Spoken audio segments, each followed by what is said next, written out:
Hey y'all, Spooktator Bob here, coming back at you. It's going on a little over 2.5 hours now since the May 10th, 2023 encounter.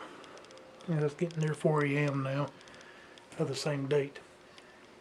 And I just thought I'd come here and try to explain the event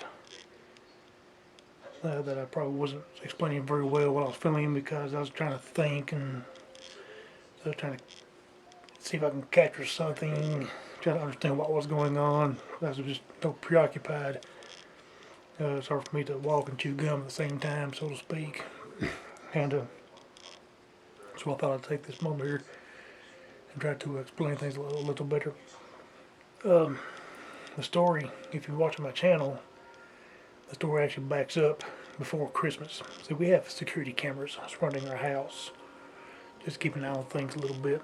It's nice to be able to sit inside and see outside, and it gives you a sense of security. Is, I mean, if something was happening, you say, "Oh no, I've got security cameras. I can prove I was at home. You can see what times I've come and go and everything else." Kind of things you think of. Not that I get accused of anything, just things that I've thought of as we've had the cameras. Like, well, hey, this would be proof, you was home. Somebody tried to accuse you of something. Anyway, just before Christmas 2022,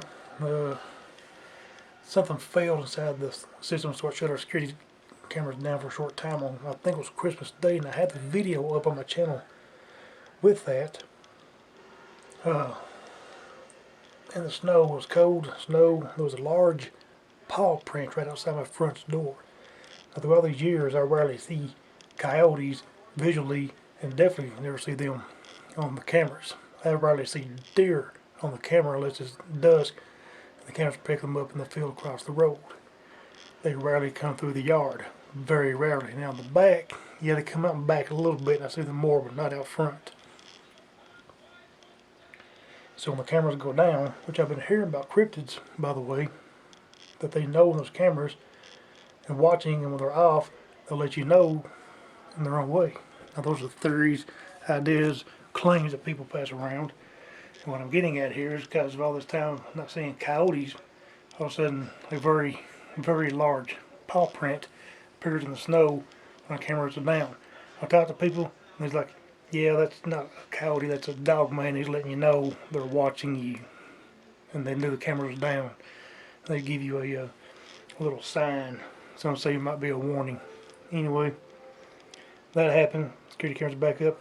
There has been a large coyote about lately. The farmer has moved the cattle back into the fields here for the spring, summer, and fall seasons. And now there's a large coyote about. Very large. In fact, people are saying that's too big to be a coyote. Those are the dog men. They look like coyotes and dogs until they stand up and you realize how freaking big they are. Alright? That's what I'm hearing. So, I have been seeing it. And on May 9th, 2023, about 9 p.m. Eastern Standard Time, Eastern Daylight Time, U.S., I did see a large coyote in the front yard, moved through, walked the road, car come along the other field, took off over the hill. I lost sight of it after that. Don't know where it went. It was getting near dark anyway. And so go forward 27, 28 hours, 1 a.m. Our time, Eastern Time, U.S. on May 10th, 2023. The neighbor had woken us up about 10 p.m. Let us know about his mom. The guy's name's Donnie. In the video, you hear him saying Donnie. I thought it might have been him fishing. There's a pond over there. That's what I was facing. It's blocked off by the trees, but there's a pond on the other side. Anyway, Donnie woke us up. He didn't mean to. He knows us as being night people and didn't know we were asleep. But he hadn't seen him in a while. Informing us his mom has Parkinson's, or broke her shoulder. He let us know what's going on in his life, asking about us, being neighborly. So we were awake. And my brother often writes letters, handwritten letters, to our uncle in another section of Kentucky. and my uncle returns to him. Now, I don't handwrite, I just simply send emails to him. My brother don't like technology, don't use it. Long story there, but he writes handwritten letters. And mails several letters a week. So he had the letter completed. He decided since he was awake, he was going to go ahead at 1 a.m. and run another letter out to the mailbox to send out to our uncle. Well, I told him, hey man, I seen a coyote last night. It's big. When you step outside, shine your light around good first before you walk out there, just to make sure you don't get attacked. So, now this is where it gets strange. He opens the front door, and I'm watching. The security camera's there. I'm keeping an eye. I'm already know like he's going outside. I can make sure we don't get attacked. I'll just make sure everything's okay. He opens the front door, and the crow calls out loudly. It confuses me. I couldn't tell if it was on television or outside, but it's so loud. I was like, that's outside. And I asked my brother, but he responded. He said, "What? No, give me a direct answer." I said, "So what was?" I said, I asked him, "Well, was that a crow?" And he said, "Like I think so." And didn't quite answer my question. Of course, I didn't actually ask her right either, but I was trying to find out if there was a crow outside, and I failed to mention that, at least from what I remember. And he goes out. He shines a light around. I noticed on the camera, security camera, he's still standing on the porch looking around after a moment, and I'm like, well, something's not right. So I put my shoes on real quick, those slip-ons. I slip them on, grab my big spotlight, and I go out there on the porch with him. I said, "What's wrong?" He said, "Nothing." I was like, "Well, I know you're still on the porch. It's been a moment, you're still here." He's like, "Oh, I just shine around the coyotes, like you said. I don't want to get attacked." I'm like, "Okay, well, you're just being extra cautious and taking your time." Yeah. I was like, "Well, explain something to me." I said, "Was that crow that we heard outside or on television?" He said, "No, that was outside. When I opened the door, it called out." Well, that's what I thought.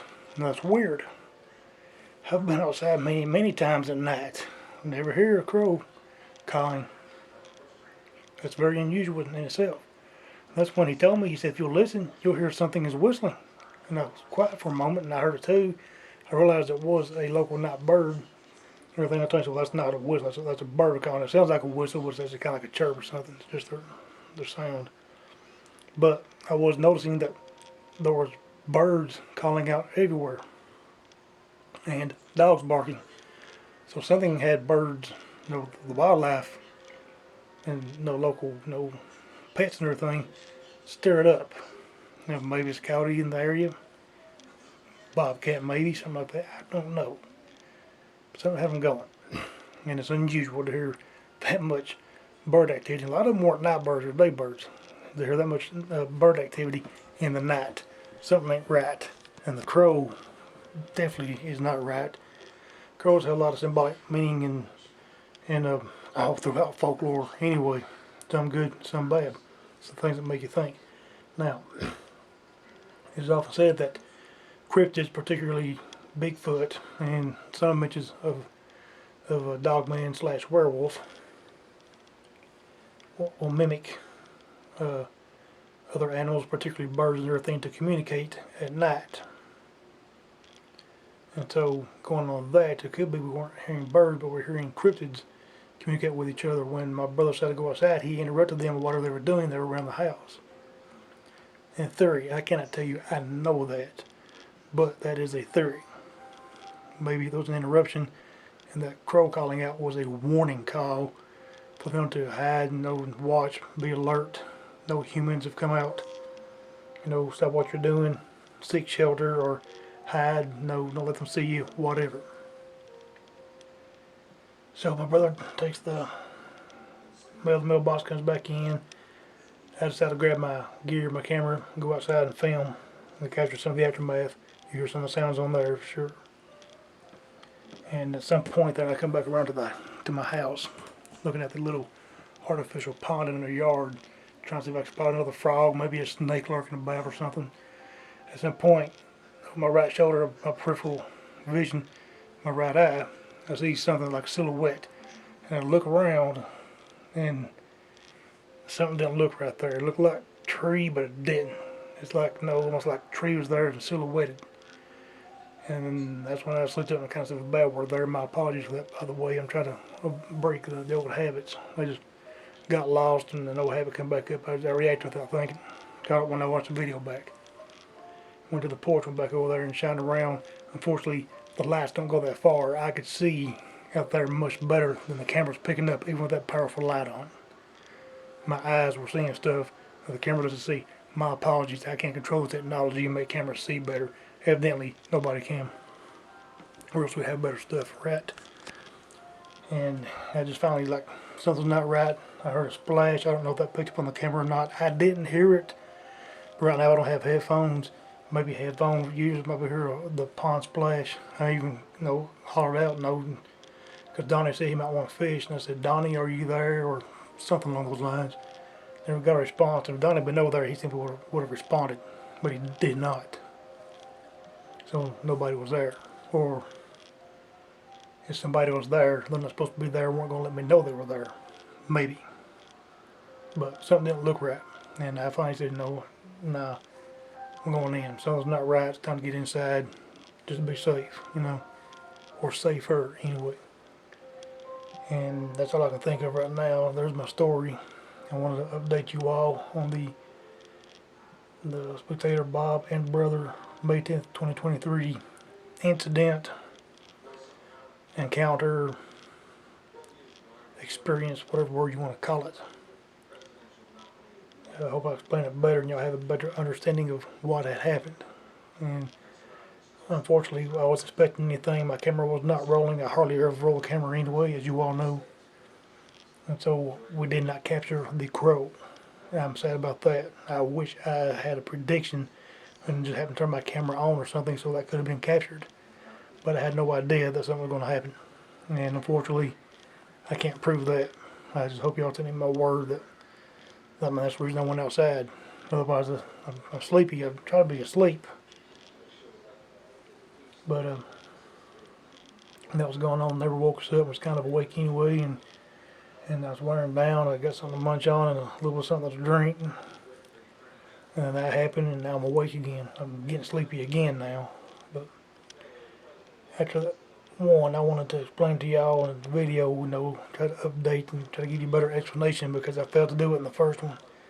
I hope it explains a lot to you, and you may want to consider what I told you. You might want to watch another video or two to see how some of this actually leads up to what happened tonight, May 10th, 2023, in Kentucky. Well, y'all, that's all I've got. I hope this helps out. Spooktator Bob, out.